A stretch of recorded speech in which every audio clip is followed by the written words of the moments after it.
యేసయ్య పరిశుద్ధ నామముకు మహిమ కలుగునుగాక. యేసయ్య నామంలో మీ అందరికీ నా వందనాలు. యేసుక్రీస్తు ప్రభు మహాకృపను బట్టి మరొక మంగళవారం దినం శ్రీలముగా అనేకుల నిమిత్తం ప్రార్థించడానికి, నశించిపోయే ఆత్మల పట్ల భారము కలిగి వారి రక్షణార్థం దేవుని సన్నిధిలో మొరపెట్టడానికి, దేశక్షేమం కొరకు ప్రార్థించడానికి యేసుక్రీస్తు ప్రభు మనకిచ్చినటువంటి గొప్ప అవకాశం. ఈ దినమున మనం ధ్యానించేటువంటి వాక్య భాగము రాజుల మొదటి గ్రంథం 17వ అధ్యాయము 8వ వచనం నుండి గమనించినట్లయితే, అంతటా యెహోవా వాక్కు అతనికి ప్రత్యక్షమై ఈలాగు సెలవిచ్చెను, నీవు సీదోను పట్టణ సంబంధమైన సారెపోతాను ఊరికి పోయి అచ్చట ఉండుము. నిన్ను పోషించుటకు అచ్చటనున్న ఒక విధవరాలికి నేను సెలవిచ్చితిని. మహాపరిశుద్ధుడు అయిన తండ్రి, ప్రేమ అంటే యేసయ్య వాక్య భాగం ద్వారా మాతో మాట్లాడండి. వాక్యంలో ఉన్న సత్యములను గ్రహించినట్లుగా నీ కృపను మాకు అనుగ్రహించండి. వినువారును గ్రహించుటకు నీ ఆత్మ సహాయం అనుగ్రహించమని యేసునామమున అడుగుచున్నాం తండ్రి, ఆమేన్. ఈ దినమున మనం ధ్యానించేటువంటి స్త్రీ సారెపతు విధవరాలు. ఆమె పేరు పరిశుద్ధ గ్రంథంలో వ్రాయబడలేదు, కానీ సీదోను పట్టణ సంబంధమైన సారెపతు అను ఊరికి చెందినటువంటి ఈ స్త్రీ ఒక విధవరాలు. ఒక కుమారుణ్ణి కలిగి ఉంది. ఆమె యొద్దకు ప్రవక్త అయిన ఏలియాను వెళ్ళమని దేవుడు సెలవిచ్చాడు. ఆమెకు దేవుడు సెలవిచ్చింది ఏంటంటే, నా సేవకుడైన ఏలియా ప్రవక్త నీ యొద్దకు వస్తాడు, ఆయనను పోషించమని దేవుడు ఆమెకు సెలవిచ్చాడు. ఎందుకు ఏలియా ప్రవక్త ఈ విధవరాల దగ్గరికి వచ్చింది, అక్కడ జరిగినటువంటి పరిస్థితులు ఏంటని మనం ధ్యానించినట్లయితే, తూరు సీదోను పట్టణము అన్య ప్రాంతము. మరి అహాబు రాజు కాలంలో ఇజ్రాయేలు రాజు అయినటువంటి అహాబు దినములలో జరిగినటువంటి పరిస్థితులు దేవునికి విరోధమైనవి, దేవునికి కోపం పుట్టించే రీతిలో ఉన్నవి. చూడండి, మొదటి రాజుల గ్రంథము 16వ అధ్యాయము 31వ వచనం చివరి భాగంలో చూసినట్లయితే, అతడు సీదోనీయులకు రాజైన ఎద్బయలు కుమారుడైన యెజబేలును వివాహం చేసుకొని బయలుదేవతను పూజించుచు వానికి మొక్కుచుండెను. షోమ్రోన్లో తాను బయలునకు కట్టించిన మందిరమందు బయలునకు ఒక బలిపీఠం కట్టించెను. మరియు అహాబు దేవతా స్తంభం ఒకటి నిలిపెను. ఆ ప్రకారం అహాబు తన పూర్వీకులైన ఇజ్రాయేలు రాజులందరికంటే ఎక్కువగా పాపం చేసి ఇజ్రాయేలు దేవుడైన యెహోవాకు కోపం పుట్టించెను. చూసారా, దేవుని మందిరం ఉన్నటువంటి యెరూషలేములో ప్రవక్తలు, యాజకులు, లేవీలు, దేవుని మందసము ఈ విధంగా మరి నిత్యము ఆయన భక్తుల చేత స్తుతించబడుతున్నటువంటి యెహోవా దేవుడు, ఆయన సంతానముగా ఆయన ఏర్పరచుకున్నటువంటి జనాంగముగా ఉన్నటువంటి ఇజ్రాయేళ్ల రాజు అహాబు రాజు ఎవరిని వివాహం చేసుకున్నాడంటే, సీదోనీయులకు రాజైన ఎద్బయలు కుమార్తె అయిన యెజబేలును వివాహము చేసుకొని బయలు దేవతను పూజించుచు వానికి మ్రొక్కుచుండెను. అహాబు రాజు ఇజ్రాయేలు దేశంలో ఉండుకుంటూ, ఇజ్రాయేళ్లను ఏలుకుంటూ, ఇజ్రాయేళ్లకు రాజుగా ఉండి ఆయన చేసిన పని ఏంటంటే, సీదోను పట్టణ సంబంధమైన సీదోను రాజు అయినటువంటి ఎద్బయలు కుమార్తె అయిన యెజబేలును వివాహం చేసుకున్నాడు. ఆ ప్రాంతం అంతా కూడా బహు విగ్రహారాధన, బయలు దేవతను ఆరాధించేటువంటి వారు. అషారాదేవి ప్రవక్త అక్కడ ఉన్నారు. బయలు దేవతకు స్తంభములు కట్టించి, బలిపీఠములు కట్టించి బయలు దేవతను ఆరాధించే బహు విగ్రహారాధన సంబంధమైన దేశం. ఆ రాజు యొక్క కుమార్తెను ఇజ్రాయేలు రాజు యెజబేలుని వివాహం చేసుకున్నాడు. ఆమె బహు విగ్రహారాధికురాలు. ఆమెను బట్టి ఇజ్రాయేలు దేశంలో బయలుకు దేవతా స్తంభములు కట్టించారు. చూడండి, 16వ అధ్యాయము 32వ వచనంలో, షోమ్రోనులో తాను బయలుకు కట్టించిన మందిరమందు బయలునకు ఒక బలిపీఠము కట్టించెను. చూడండి, అహాబు రాజు అన్య స్త్రీని వివాహము చేసుకొని బయలుదేవతను మ్రొక్కుతున్నాడు. మరియు అహాబు దేవతా స్తంభం ఒకటి నిలిపెను. ఈ ప్రకారం అహాబు తన పూర్వీకులైన ఇజ్రాయేలు రాజులందరికంటే ఎక్కువగా పాపము చేసి ఇజ్రాయేలు దేవుడైన యెహోవాకు కోపం పుట్టించెను. బయలుదేవతను పూజించుకుంటూ, బయలుదేవతను మొక్కుకుంటూ, బయలుదేవతకు దేవతా స్తంభములను కట్టించి బహు విగ్రహారాధనతో నిండి ఉన్నటువంటి ఆ ప్రాంతం మీద, ఇజ్రాయేలు రాజు మీద యెహోవాకు కోపం వచ్చింది. ఇజ్రాయేలీల రాజులందరికంటే బహు విపరీతంగా దేవుని దృష్టిలో దేవునికి ఘోరమైనటువంటి పాపము చేయుచూ వచ్చినటువంటి అహాబు రాజు మీద కోపము కలిగింది దేవునికి. అప్పుడు దేవుడైనటువంటి యెహోవా ఏలియాను పిలిచి ఆయనతో మాట్లాడాడు. అహాబు రాజు యొద్దకు వెళ్ళి నీవు ఈ విధంగా సెలవిమ్మని దేవుడు సెలవిచ్చాడు. చూడండి 17వ అధ్యాయము మొదటి నుండి. అంతటా గిలాదు కాపురస్తుల సంబంధియును తిష్బీడైన ఏలియా అహాబు వద్దకు వచ్చి, ఎవని సన్నిధిన నేను నిలవబడి ఉన్నానో ఇజ్రాయేలు దేవుడైన ఆ యెహోవా జీవము తోడు, నా మాట ప్రకారము గాక ఈ సంవత్సరములలో మంచైనను వర్షమైనను పడదని ప్రకటించెను. రాజైనటువంటి అహాబు యొద్దకు వచ్చి ఏలియా ప్రవక్త పలికినటువంటి మాటలు, ఈ సంవత్సరములలో మంచైనను వర్షమైనను పడదని ప్రకటించెను. పిమ్మట యెహోవా వాక్కు అతనికి ప్రత్యక్షమై, నీవిచ్చట నుండి తూర్పు వైపునకు పోయి యొర్దానుకు ఎదురుగా ఉన్న కెరీతు వాగు దగ్గర దాగియుండు. ఈ విధంగా రాజు సన్నిధిలో నిలవబడి మాట్లాడినప్పుడు రాజు బహు ఉగ్రుడై ఏలియాను వెదకడానికి, ఏలియాను చంపడానికి, ఏలియాను అక్కడ ఉండకుండా నశింపజేయాలని ప్రయత్నం చేస్తున్నటువంటి దినములు. దేవుని సేవకులను, దేవుని ప్రవక్తలను, యాజకులను చంపుతున్నారు యెజెబెలు, అహాబు రాజు. ఈ విధంగా ఆ దినములలో దేవుడు చెప్పాడు, కెరీతు వాగు దగ్గర దాగియుండు. కెరీతు వాగు దగ్గర నీ ఉన్నప్పుడు కాకోలముల చేత రొట్టెను మాంసమును ఇచ్చి అతన్ని పోషిస్తూ ఉన్నాడు. కాకులు వచ్చి అతనికి ఆహారం అందిస్తూ ఉన్నాయి. కెరీతు వాగులో ఉన్నటువంటి నీరు త్రాగమని దేవుడు సెలవిచ్చిన రీతిగా ఏలియా ప్రవక్త అక్కడ దాగి ఉండి కాకులు అందించినటువంటి ఆహారాన్ని భుజించుకుంటూ కెరీతు వాగులో ఉన్నటువంటి నీరు త్రాగుతూ ఉన్నాడు. ఈ విధంగా త్రాగుతున్నప్పుడు ఇటువంటి పరిస్థితులలో కెరీతు వాగులో ఉన్నటువంటి నీరు కూడా అయిపోయింది. చూడండి 7వ వచనం. కొంతకాలమైన తర్వాత దేశంలో వర్షము లేక ఆ నీరు ఎండిపోయిను. వాగులో ఉన్నటువంటి నీరు ఎండిపోయింది. ఏలియా ప్రవక్త నీరు తాగడానికి అక్కడ నీరు లేదు. దేవుడు సెలవిచ్చాడు, అన్య ప్రాంతమైనటువంటి సీదోనులో ఉన్నటువంటి సారెపతు ఊరికి వెళ్ళు, అక్కడ ఒక విధవరాలికి నేను సెలవిచ్చా నిన్ను పోషించమని. ఎందుకంటే అక్కడ ఉన్నటువంటి నీరంతా కూడా అయిపోయింది.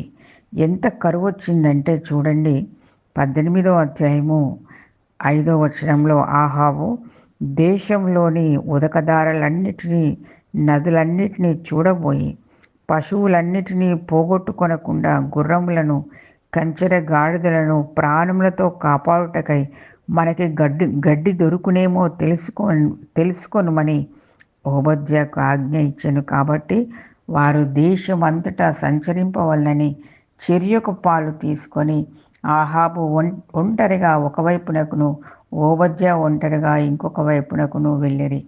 దేశంలో కరువు క్షామం కలిగింది. దేశంలో ఎక్కడ చూసినా కూడా నీరు లేదు. పశువులు బ్రతకడానికి కష్టమైపోతుంది. కంచెరగాడిదలు, గుర్రాలు, పశు సంపద ఆగమైపోతుంది.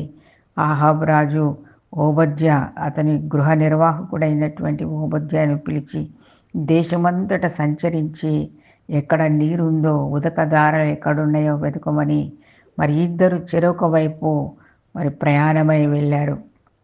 అటువంటి కరువు మరి దేశంలో కనబడుతుంది. ఈ విధంగా కేరేతు వాగులో ఉన్నటువంటి నీరు అయిపోయినప్పుడు దేవుడు సారెపతు ఊరికి వెళ్ళమన్నాడు. సీదోను పట్టణంలో ఉన్నటువంటి సారెపతు ఊరికి వచ్చినప్పుడు దేవుడు సెలవిచ్చిన రీతిగా ఆయన సారెపతు ఊరికి వచ్చాడు. చూడండి 17వ అధ్యాయము 10వ వచనం. అందుకతడు లేచి సారెపతుకు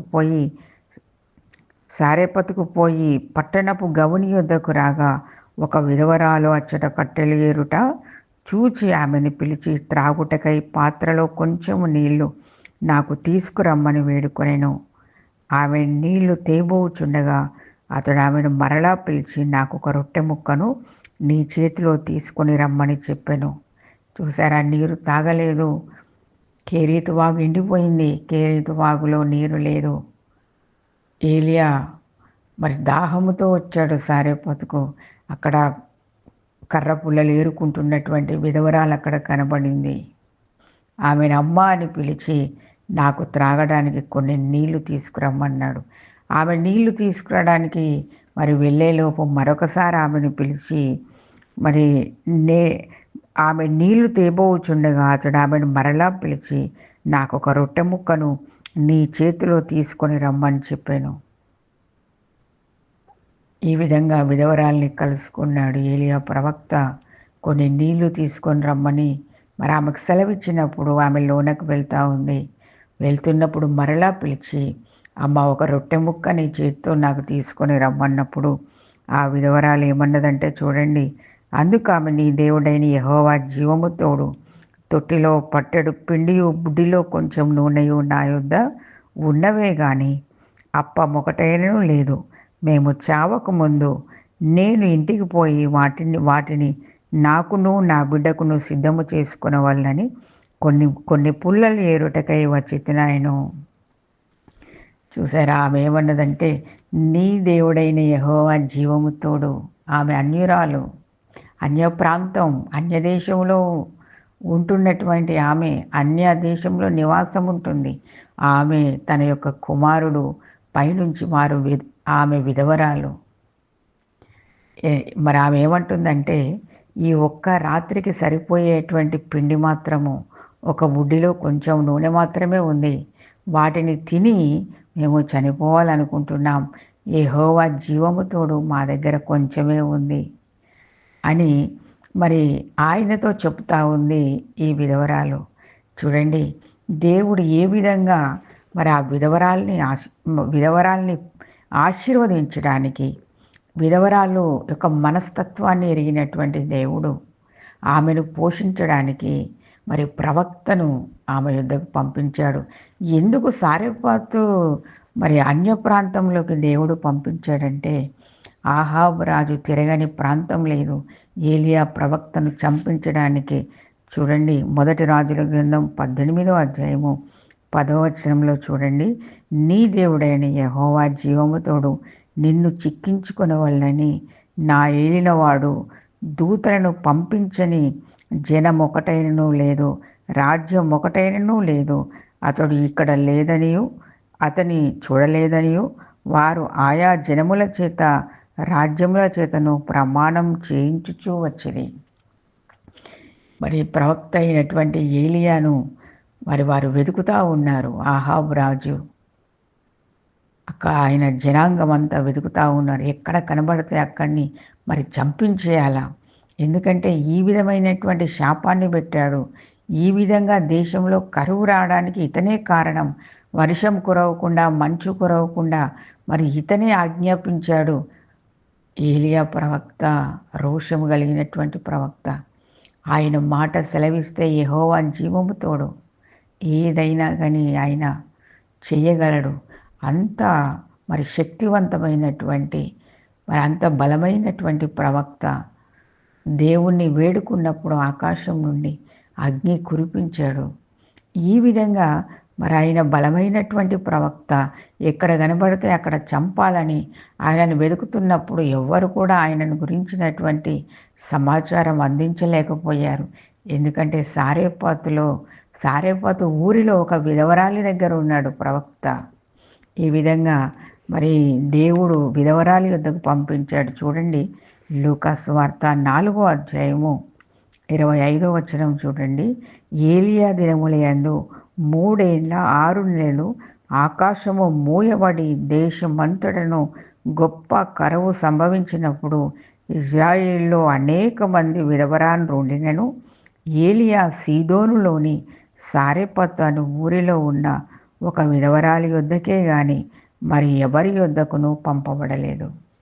చూసారా, దేవుడు ఎన్నుకున్నాడు ఈ స్త్రీని. అన్య ప్రాంతంలో ఉన్నటువంటి సారెపతు ఊరిలో ఉన్నటువంటి విధవరాల్ని దేవుడు ఎన్నుకున్నాడు. పేద విధవరాలు, ఆ యొక్క కుమారులు ఉన్నారు. ఈ విధంగా ఈ ఒక్క రాత్రికి మాత్రమే మాకు సరిపోయేంత పిండి నూనె ఉన్నాయ్యా. యెహోవా జీవము తోడు, నీ దేవుడైన యెహోవా జీవము తోడు, అంతే ఉన్నాయి మా దగ్గర అన్నప్పుడు ఏలియా ఏమని మాట్లాడాడో చూడండి.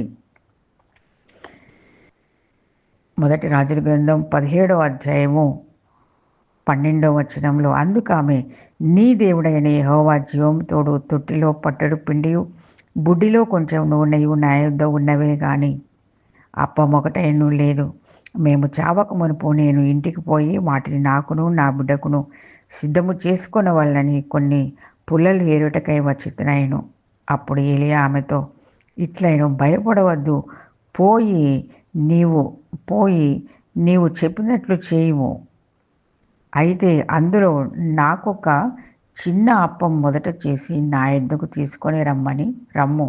తర్వాత నీకును నీ బిడ్డకును అప్పములు చేసుకొనుము. ఆయన ఏమని చెప్పాడంటే, అమ్మ నువ్వు చెప్పినట్లే చెయ్యి, అప్పములు చెయ్యి, కానీ మొదట ఒక అప్పం చేసిన అప్పం నాకు తీసుకొని రా అన్నప్పుడు ఆమె వెళ్ళింది. తర్వాత నీకును నీ బిడ్డకును అప్పములు చేసుకొనమని అతను చెప్పాడు.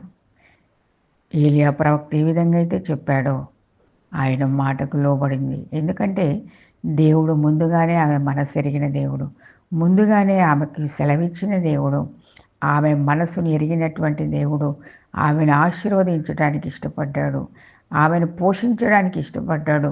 ప్రవక్తను పోషించుట ద్వారా ఆమెకు అత్యధికమైనటువంటి ఆశీర్వాదం ఆమెకు దొరికింది. కరువు కాలం అంతా కూడా ఆమె పోషించబడింది. మొదటగా భయపడకుము అని చెప్పాడు ఏలియా ప్రవక్త. చూడండి, భయపడవద్దు, పోయి నీవు చెప్పినట్లు చేయము. అయితే అందులో నాకొక చిన్న అప్పము మొదట చేసి నా యొద్దకు తీసుకొని రమ్ము. తర్వాత నీకును నీ బిడ్డకును అప్పములు చేసుకొనుము. భూమి మీద యెహోవా వర్షము కురిపించు వరకు ఆ తొట్టిలో ఉన్న పిండి తక్కువ కాదు, బుడ్డిలో నూనె అయిపోదని ఇజ్రాయేలు దేవుడైన యెహోవా సెలవిచ్చి ఉన్నాడనెను. అంతటా ఆమె వెళ్ళి ఏలియా చెప్పిన మాట చొప్పున చేయగా అతడును ఆమె ఇంటి వారును అనేక దినములు భోజనము చేయుచూ వచ్చిరి. యేసయ్య పరిశుద్ధ నామమునకు మహిమ కలుగును గాక. ఏలియా ప్రవక్త ఏమన్నాడంటే, అమ్మ భయపడొద్దు, నువ్వు చెప్పినట్లు నువ్వు వెళ్ళి అప్పములు చేయి. మొదట చేసిన అప్పమును నా యొద్దకు తీసుకొనిరా. తర్వాత నీ కొరకు నీ కుమారుడి కొరకు అప్పములు చేసుకోమన్నప్పుడు ఆమె మరి ప్రవక్త అయినటువంటి ఏలియా మాటలకి ఆమె లోబడింది. ఆమె అదే విధంగా వెళ్ళి అప్పములు చేసి అతని కొరకును, ఏలియా ప్రవక్త కొరకును, ఆమె కొరకు, ఆమె కుమారుడు కొరకు, తన ఇంట ఉన్న వారందరి కొరకు మరి ఆమె సిద్ధపరచుకోగలిగింది.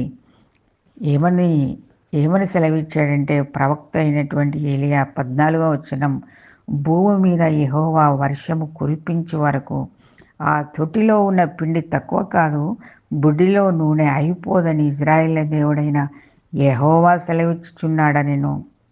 చూసారా, దేవుని జనాంగం, దేవుడు ఏర్పాటు చేసుకున్నటువంటి జనాంగం, ఇజ్రాయేలు జనాంగం అంతా కూడా కరువులో ఉన్నారు, క్షామంలో ఉన్నారు. ఎందుకంటే దేవునికి విరోధముగా విగ్రహారాధన చేయొచ్చు, బయలుదేవతలను పూజించుకుంటూ దేవునికి విరోధంగా పాపము చేసినందున కరువులో, క్షామములో, అన్నము లేక, ఆహారం లేక, పశువులు తినడానికి కూడా గడ్డి లేక ఆ విధంగా ఉన్నటువంటి పరిస్థితులలో దేవుడు అన్య ప్రాంతంలో ఉన్నటువంటి విధవరాలి యొద్దకు తన సేవకుడైన ఏలియాను పంపించి మళ్ళీ తిరిగి వర్షం కురిసేంత వరకు ఎన్ని దినములంట, ఎన్ని సంవత్సరాలు?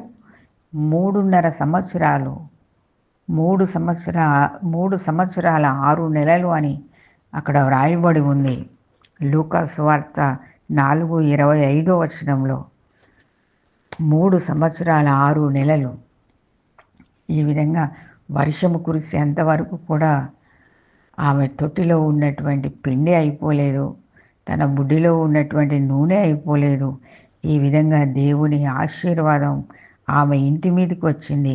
వర్షం కురిసేంత వరకు కూడా వారును ఏలియా ప్రవక్తను ఆ విధంగా పోషించబడ్డారు, ఆ విధంగా ఆశీర్వదించబడ్డారు. దేవుడు ఆశీర్వదించాలనుకుంటే పేదవారిని, ఆయనకు విధేయులైనటువంటి వారిని, ఆయన మాటకు లోబడ్డటువంటి వారిని ఆయన ఆశీర్వదించగలడు అని మనం తెలుసుకోవాలి.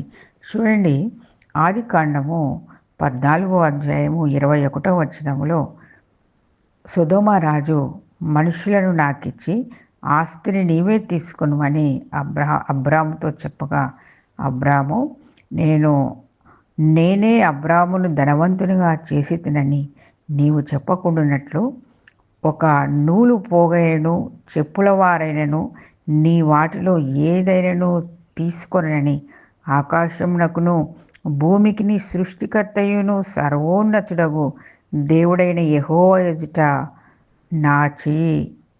నా చెయ్యి ఎత్తి ప్రమాణం చేసి ఉన్నాను. సొదొమ రాజు అబ్రాముతో మాట్లాడుతున్నాడు.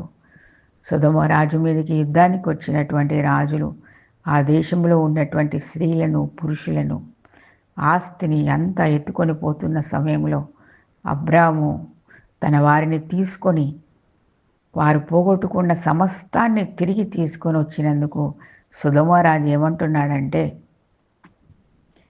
స్త్రీలను, పిల్లలను, మనుషులను నాకిచ్చి ఆస్తినంతా తీసుకోమని సొదొమ రాజు చెప్పినప్పుడు అబ్రాము ఏమన్నాడంటే, అబ్రాము 22 నేనే అబ్రామును ధనవంతునిగా చేసి తినని నీవు చెప్పకుండానట్లు. సొదొమ రాజు ఇచ్చినటువంటి ఆస్తి ద్వారా అబ్రాము చాలా గొప్పోడయ్యాడని నువ్వు చెప్పకుండానట్లు, నేనే అబ్రామును గొప్పవాడిగా చేశాడని సొదొమ రాజు చెప్పకుండానట్లు ఒక నూలు పోగైనను చెప్పుల వారైనను నీ వాటిలో ఏదైనా తీసుకొనని ఆకాశమునకును భూమికిని సృష్టికర్తయునైన సర్వోన్నతుడైన యెహోవా ఎదుట నా చెయ్యి ఎత్తి ప్రమాణం చేసి ఉన్నాను. ఈ విధంగా చూడండి, అబ్రాము దేవుని మీద ఆధారపడ్డాడు. అబ్రాము దేవుని వైపు చూశాడు.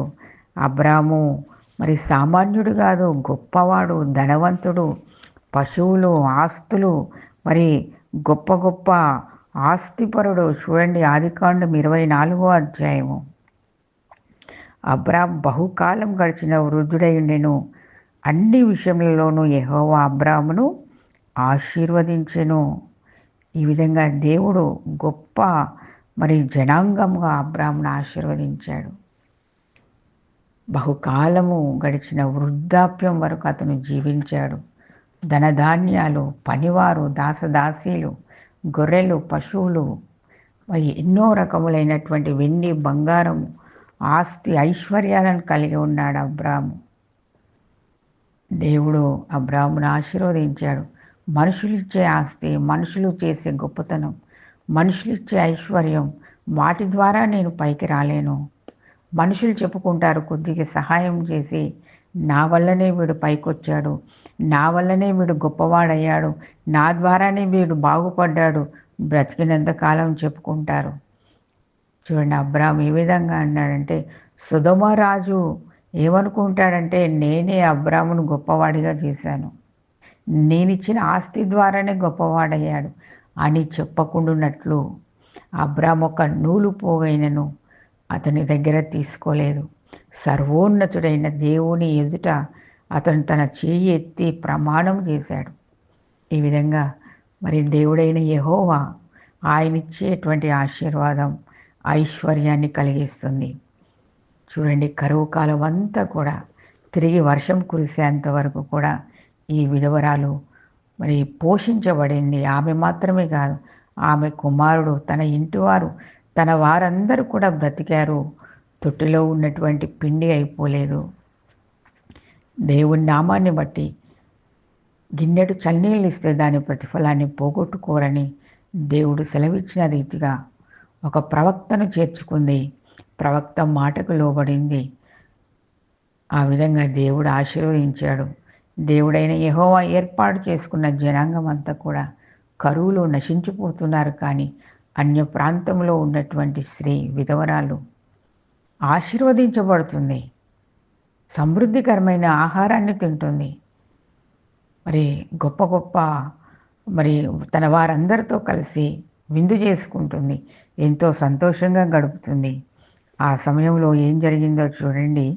అక్కడ ఆమె ఆ విధంగా పోషించబడుతున్నప్పుడు మరి విధవరాలు జీవితంలో మరి దేవుడైన యెహోవా ఇంతవరకు కూడా ఇజ్రాయేళ్లకు దేవుడని అనుకుంది.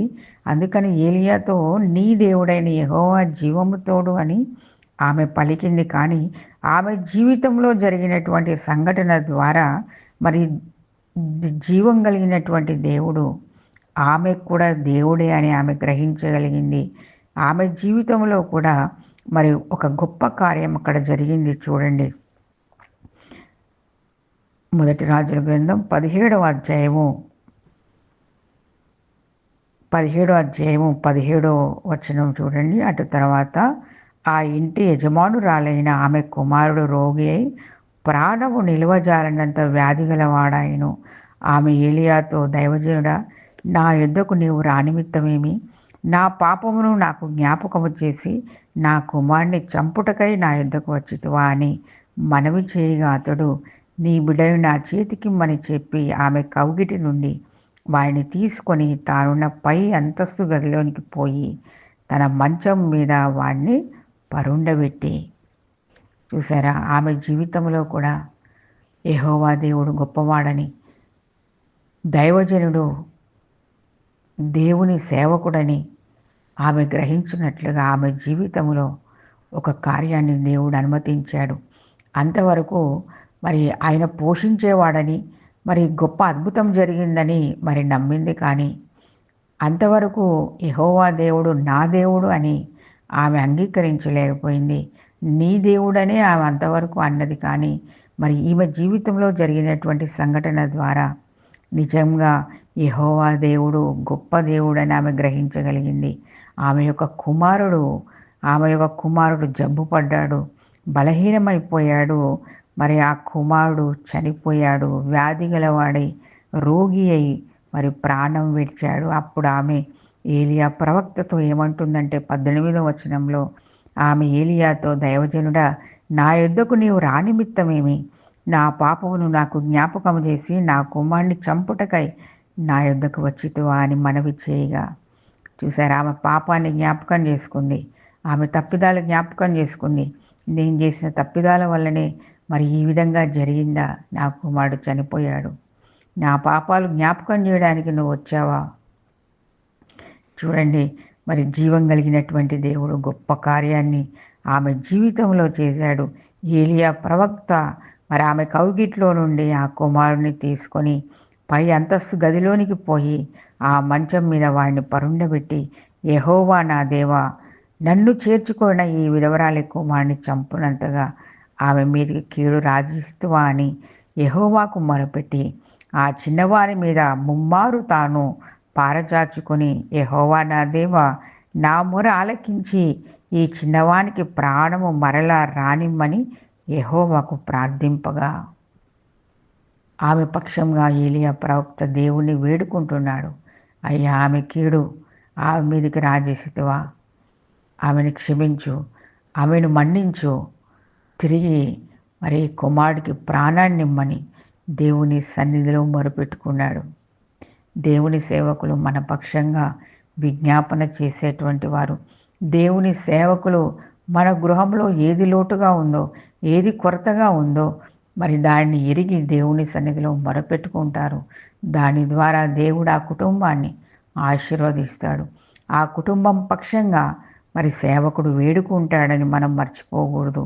యెహోవా ఏలియా చేసిన ప్రార్థన ఆలకించి యేసయ్య పరిశుద్ధ నామమునకు మహిమ కలుగునుగాక. 22వ వచనంలో యెహోవా ఏలియా చేసిన ప్రార్థన ఆలకించి ఆ చిన్నవానికి ప్రాణము మరలా రానిచ్చినప్పుడు వాడు బ్రతికెను. ఏలియా ఆ చిన్నవాడిని తీసుకొని గదిలో నుండి దిగి ఇంట ప్రవేశించి వాని తల్లికి అప్పగించి, ఇదిగో నీ కుమారుడు, వాడు బ్రతుకుచున్నాడని చెప్పగా ఆ స్త్రీ ఏలియాతో, నీవు దైవజనుడవై ఉన్నావనియు నీవు పలుకుచున్న యెహోవా మాట నిజమనియు ఇందుచేత నేనెరుగుదును. చూసారా? యేసయ్య పరిశుద్ధ నామమునకు మహిమ కలుగునుగాక. ఇంతవరకు ఆయన ఆహారం ఇచ్చాడని, ఆయన పోషించాడని, యెహోవా దేవుడు కాపాడుతున్నాడని, క్షామకాలములో ఆయన పోషిస్తున్నాడని నమ్మింది. కానీ ఇప్పుడు ఏముంటుందంటే, యెహోవా దేవుడు నీవు దైవజనుడవై ఉన్నావని, నీవు పలుకుచున్న యెహోవా మాట నిజమనియు ఇందుచేత నేనెరుగుదునైను. చూడండి, తన జీవితంలో జరిగినటువంటి గొప్ప కార్యం, అద్భుతమైనటువంటి కార్యం, చనిపోయినటువంటి కుమారుడు తిరిగి బ్రతుకున్నట్లుగా ప్రవక్త దేవుని సన్నిధిలో వేడుకున్నప్పుడు దేవుడు అతని ప్రార్థన ఆలకించి మరి గొప్ప కార్యాన్ని ఆయన చేశాడు. తన జీవితంలో మరి గొప్ప అద్భుత కార్యాన్ని ఆమె చూడగలిగింది. మరి మరి పేదవారిని, ఆయనకు లోబడినటువంటి వారిని, ఆయనకు విధేయత చూపించినటువంటి వారి జీవితాలను దేవుడు ఆశీర్వదించడానికి గొప్ప కార్యాలు ఆయన చేయగలిగిన సమర్థుడు. ఏలియా కాలంలో విధవరాలి జీవితంలో మరి ఒక్క రాత్రికి సరిపోయేటువంటి ఆ పిండి నూనెను దేవుడు ఏ విధంగా ఆశీర్వదించాడు. యేసు ప్రభు ఈ లోకంలో జీవించిన దినముల్లో కూడా ఆయన అదే విధంగా ఆశీర్వదించాడు. చూడండి, మత్తయి సువార్త 15వ అధ్యాయము 33వ వచనం చూడండి. ఆయన శిష్యులు ఇంత గొప్ప జన సమూహమును తృప్తిపరచుటకు కావలసిన రొట్టెలు అరణ్య దేశంలో మనకి ఎక్కడ నుండి వచ్చునని ఆయనతో అనిరి. యేసు, మీ యొద్ద ఎన్ని రొట్టెలు ఉండవని వారిని అడగగా వారు 7 రొట్టెలను కొన్ని చిన్న చేపలను ఉండవని చెప్పిరి. అప్పుడైనా నేల మీద కూర్చునుడని జన సమూహమునకు ఆజ్ఞాపించి ఆ 7 రొట్టెలను ఆ చేపలను పట్టుకొని కృతజ్ఞతాస్తుతులు చెల్లించి వాటిని విరిచి తన శిష్యులకిచ్చెను. శిష్యులు జన సమూహమునకు వడ్డించిరి. వారందరూ తిని తృప్తి పొందిన మీదట మిగిలిన ముక్కలు 7 గంపల నిండా ఎత్తిరి. యేసయ్య పరిశుద్ధ నామమునకు మహిమ కలుగునుగాక. చూసారా, ఆ దినముల్లో ఈ దినముల్లో అప్పుడు జరిగాయి గొప్ప కార్యాలు అనుకుంటాం, ఇప్పుడు ఎక్కడ జరుగుతాయి? ఈ రోజుల్లో ఎక్కడ జరుగుతాయి? అప్పుడు ప్రవక్తలు చేశారు, అప్పుడు ప్రవక్తల కాలంలో జరిగినాయి అటువంటి అద్భుతాలు ఈ రోజుల్లో కూడా జరుగుతాయా అంటే, ఈ రోజుల్లో కూడా దేవుడు గొప్ప కార్యాలు చేయగలిగినటువంటి సమర్థుడు. ఏ విధంగా మరి 7 రొట్టెలను కొన్ని చిన్న చేపలను ఆయన ఆశీర్వదించినప్పుడు జన సమూహం అందరూ తిన్నగా 7 గంపలు మిగిలాయి. కాబట్టి మన జీవితంలో గొప్ప కార్యాలు మనం చూడాలంటే, గొప్ప అద్భుత కార్యాలు మనం చూడాలంటే దేవుని మాటలను మనం నమ్మాలి, దేవునికి విధేయత కలిగి జీవించాలి. ప్రతి దానికి కృతజ్ఞతాస్తుతులు చెల్లించి మనము తిన్నప్పుడు దేవుడు మన జీవితంలో ఎన్నో ఆశీర్వాదాలు మనం చూడగలం. మన కుటుంబంలో ఎన్నో అద్భుత కార్యాలు చూడగలం. ఆయన మాటలకు మనం విధేయత చూపించాలి. అంత మాత్రమే కాదు, ప్రతి దానికి మనము కృతజ్ఞత కలిగి ఉండాలి. ఆ 7 రొట్టెలు కొన్ని చిన్న చేపలను దేవుడు మరి ఆకాశం తట్టు ఎత్తి కృతజ్ఞతాస్తుతులు చెల్లించి విరిచి వడ్డించమన్నప్పుడు మరి జనసమూహం అంతా కూడా తిన్నారు. మన జీవితంలో కృతజ్ఞత కలిగినటువంటి జీవితం అవసరం. ఎప్పుడైతే మనం కృతజ్ఞత కలిగి ఉంటామో మన జీవితంలో మన కుటుంబంలో గొప్ప ఆశీర్వాదాలను మనం పొందుకోగలుగుతాం. అటువంటి గొప్ప కృప ప్రభువైన యేసుక్రీస్తు ప్రభువు మనందరికీ అనుగ్రహించునుగాక. ఆమేన్.